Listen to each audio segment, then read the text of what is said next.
মনোআর্থ্রাইটিসের cause পরীক্ষায় জিজ্ঞাসা করে যে একটা জয়েন্টে যদি ব্যথা হয় তাহলে আমরা কি কি জিনিস চিন্তা করব সেটা নিয়ে আজকে একটু বলি। প্রথমে আমাদের দেশে প্রেক্ষিতে সেপটিক আর্থ্রাইটিসটা খুব কমন, এটা পাওয়া যায় অনেক।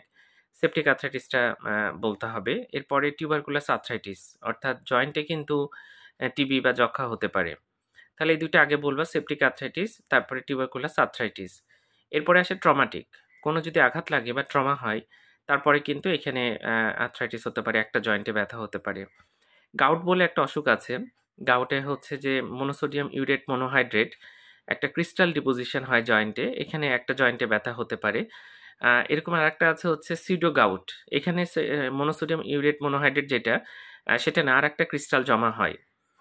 তাহলে সিডো গাউট একটা বলবা। অস্টিও আর্থ্রাইটিস, অস্টিও আর্থ্রাইটিসে কিন্তু একটা জয়েন্টে ব্যথা হতে পারে। এছাড়া পলি আর্থ্রাইটিসের যে কজগুলো আছে তা সেগুলো কিন্তু ইনিশিয়ালি বা শুরুতে কিন্তু একটা জয়েন্ট দিয়ে শুরু হতে পারে। দেখা যাচ্ছে প্রথমে একটা জয়েন্টে হলো আর এরপর আস্তে আস্তে অন্য জয়েন্টে হচ্ছে।